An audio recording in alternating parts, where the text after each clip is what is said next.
It doesn't make sense. You know, my sister would not leave us for 5.5 years and not say nothing.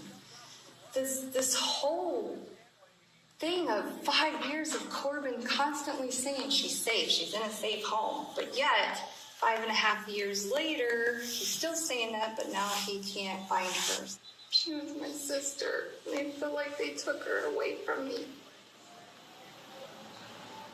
We've spoken to several people in the past about the difficulty many experiencing domestic violence have escaping those situations. And we've also highlighted several cases where domestic violence is a major factor in missing persons and murder investigations. But I've never come across a case like the one we're reviewing today. In 2017, 36-year-old mother of four, Amanda Doreen Dean, was in a bad relationship with an on-again, off-again boyfriend named Fred, and it seemed that she may have escaped that bad situation. At least, that's what her family thought. But on July 11th, when she stopped contacting them, they asked law enforcement to open a missing persons investigation, and they did, but they canceled it within 24 hours, telling the family that she wasn't actually missing, she was at a safe house. Now, 5.5 years later, we're finding that that might not have been the case, and a new law enforcement team is trying to catch up on an investigation with a 5.5-year head start on them from square one. It is definitely time to turn on the searchlight for Amanda Dean.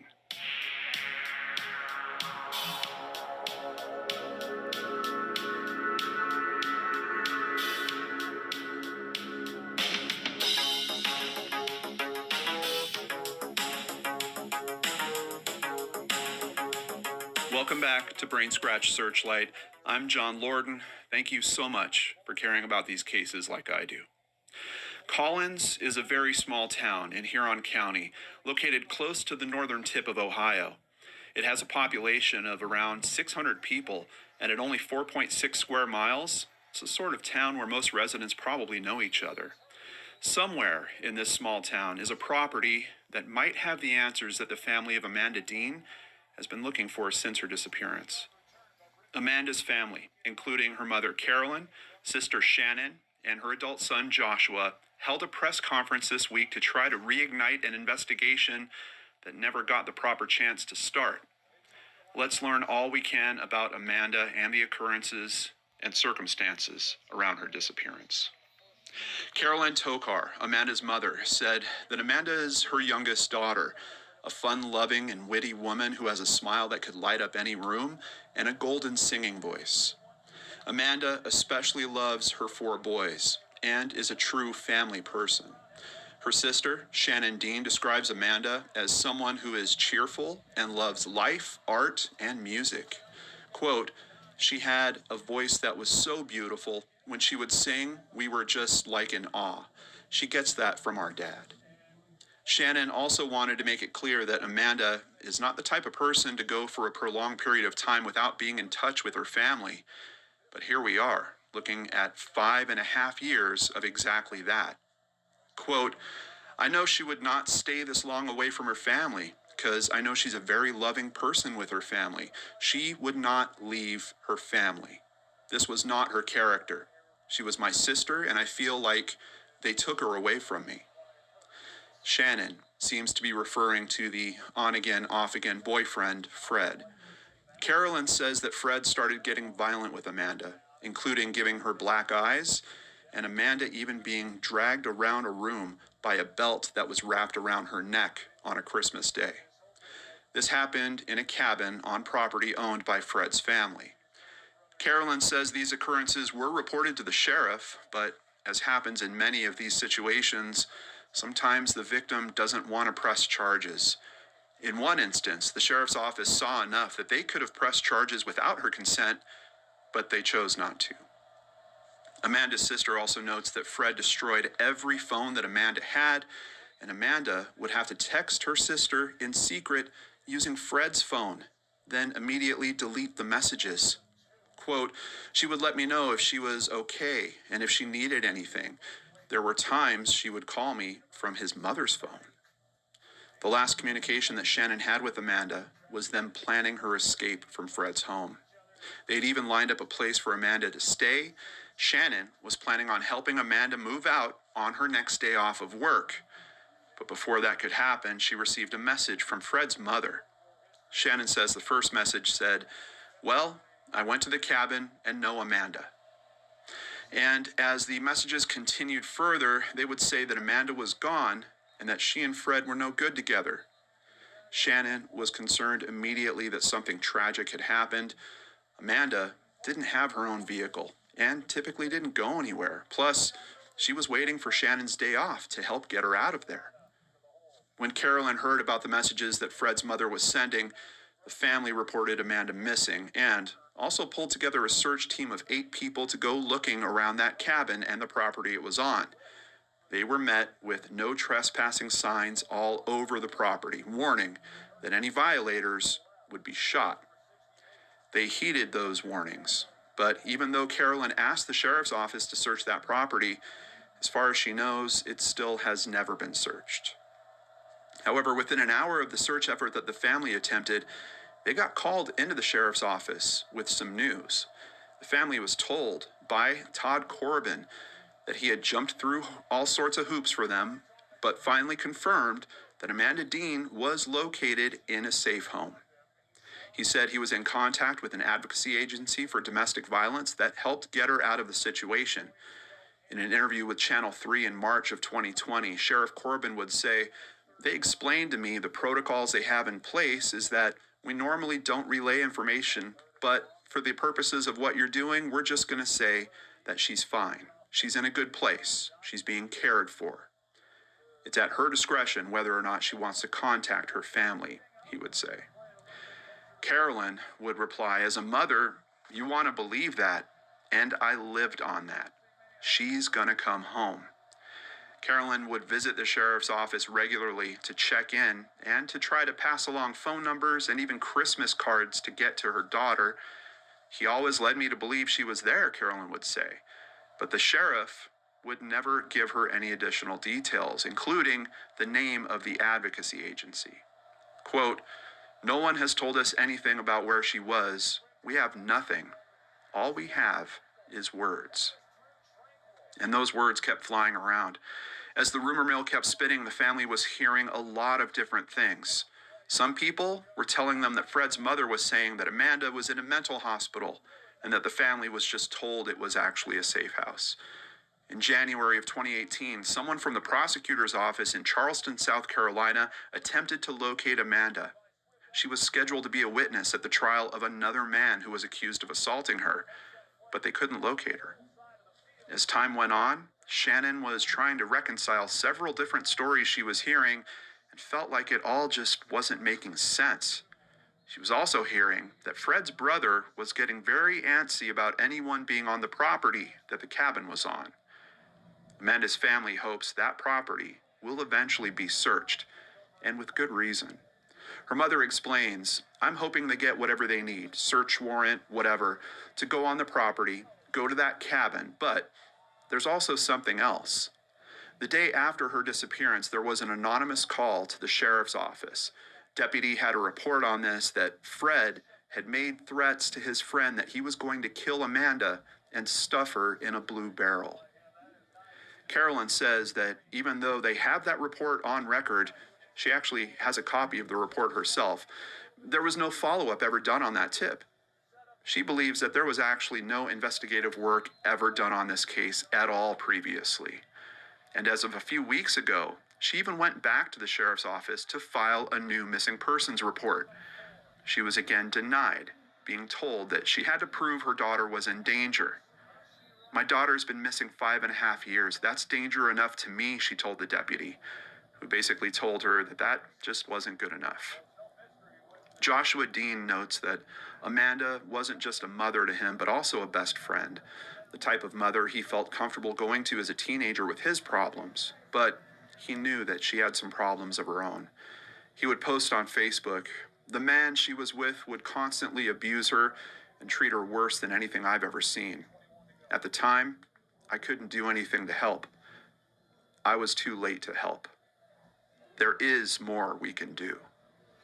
Joshua Dean and his aunt Shannon started the Facebook group Help Find Amanda Dean. You'll find a link to that group in the description box below. Please take a moment to check it out and show them some support. About his mother's case, Joshua says, "It just hurts. I wish something would have been done sooner, but I'm grateful for what we got going on right now." Shannon says that the past 5.5 years, Sheriff Corbin has basically stuck to his story. While I've never heard of a safe shelter that would house someone for 5 years, Channel 3 did reach out to several shelters in their area back in 2020, and they were told that while it's not usual, it's not completely unheard of for someone to stay at a safe house for a few years. In regards to the sheriff's story about the findings of his investigation, Shannon plainly states, "It's hard when people have lied to you for so long." The family had to find some way to escalate this, and it seems they did. They wrote a demand letter to the sheriff's office demanding proof of life for Amanda Dean. Proof of life is typically something requested of kidnappers, unmistakable evidence that a hostage is alive. Sometimes a photo with a current newspaper or a video will be used to prove that the detained person is still alive. Carolyn told the press, "I want Huron County to investigate this the proper way. I want them to do that. If they can't prove to me, if they can't prove to us that my daughter is alive, then they need to be reinvestigating this person, this property, and they need a full investigation." While the sheriff was still reporting to local news sources the same story, that she was alive and being kept in an undisclosed location, the sheriff also wasn't really giving the reporters solid answers. He would write an email to the Ogden newspapers eventually in response to the family's demand letter saying, "There is no answer the sheriff's office could provide that would satisfy the request of the family. The sheriff's office has made attempts to locate Amanda Dean, but those attempts have been futile because of the lack of information. I know that the Huron County Sheriff's Office has done everything in our authority to search for her whereabouts. We will look for an outside agency to continue the search." So, was the sheriff telling the truth? Was the sheriff actually not telling the truth in this case? I don't know. It really boggles my mind to think about this possibility that the sheriff kind of had a perfect excuse that no one could ever check to see if he actually did his job when that initial missing persons report came in. He could just tell the family, "Hey, I was in contact with this organization and I need to protect her rights, their rights. I can't tell you who the organization is, but we found her and she's doing fine." On the flip side of that, if he did actually do the work, then couldn't he easily corroborate that with the media by saying, "You know what, I checked in with several." I mean, how would he know which safe house she was staying at? He would have had to have called several. Did he just get lucky and hit the first one? I mean, I think, at least in terms of kind of appeasing the media around this, it would have been simple enough for him to say, "I contacted these other 5 places. You can verify that I reached out to them on this day." They could go ahead and clear that up. But quite honestly, based on what I saw from, obviously there's limited media around this case, the sheriff really, he engages the media in these kind of big bursts, and then there's other times the media is reaching out to him and he's just not answering. So it's really hard to understand. But if we have a sheriff that's not being honest about the steps in an investigation, I think the public should be made aware of that. I'm not saying that's exactly what's happening in this case.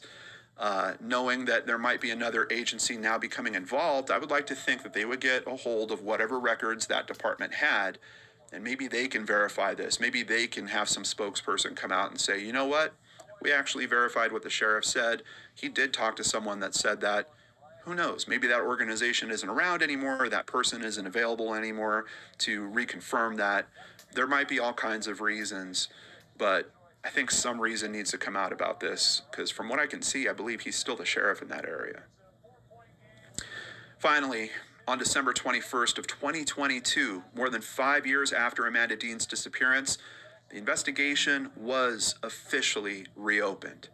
A week later, it was announced that the Ohio Bureau of Criminal Investigation, or BCI, is now handling the case. The BCI is an arm of the Attorney General's office, essentially a state-level agency that provides numerous services to local law enforcement divisions, including crime lab analysis, criminal records keeping, and investigators. While they clearly have the tools and likely the experience for a case like this, they're 5.5 years behind. And now they need to start this investigation from the very beginning. We did get our missing person report after all, Caroline would say to the press. The family met with BCI just this week, and they know that these investigators are new to the case, but they're confident that they won't have to wait another 5.5 years for answers. The first steps are to submit and update case information in the National Crime Information Center, review the case file to determine next steps, and begin conducting any interviews, said Stephen Irwin, a spokesman for the Attorney General's office. Carolyn, Amanda's mother, says, "I know it takes a lot of patience on our part because we want it now, but I think we've got a good team we're working with now. Let them do their job. But I hope they bring her home or bring us answers." With so little known about her disappearance, the theories are nearly endless. Of course, there's the obvious, that Fred has something to do in this case, and that they need to check that property out there and either rule it out as being where Amanda is, or see if maybe there's some clues 5.5 years later that can help them understand where she went to. It's a big question in my mind, like, was Fred even spoken to? That's something that I haven't been able to find any information on at all. I don't know if he was spoken to at the time. Would he have relayed that type of info? I doubt he would have known what company was helping her get out of that house. So I don't think the sheriff called Fred and Fred said, "Oh, I know she's staying at this safe house, call them to verify it." There's no way in my mind that it goes that simply. But was he even contacted at all to start with? I have no idea. But then we've got this other wrinkle in terms of this case that we hear about from another state. She's due for a trial against another former abuser. We've got another risk factor there. What if she did escape? What if she did leave and get to a safe house and then left there and then something happened to her? Because we've got just kind of this spider web of potential issues. And of course, what may be the least likely might be actually what the family is hoping for the most. That maybe she really did find an escape and she did just want to leave and that she's alive out there somewhere. The family is also very clear that if BCI isn't the organization to bring them the answers that they're looking for, they're going to keep climbing up. They will not stop until they know where Amanda is. She needs to be home, says her sister Shannon.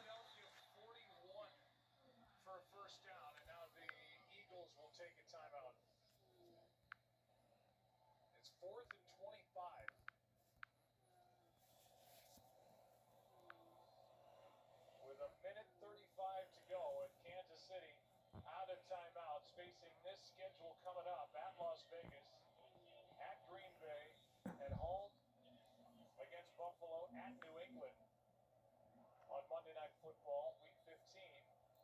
And the Raiders against Bengals and at the Chargers. Yeah, I think here on fourth down, Joe, we see this defense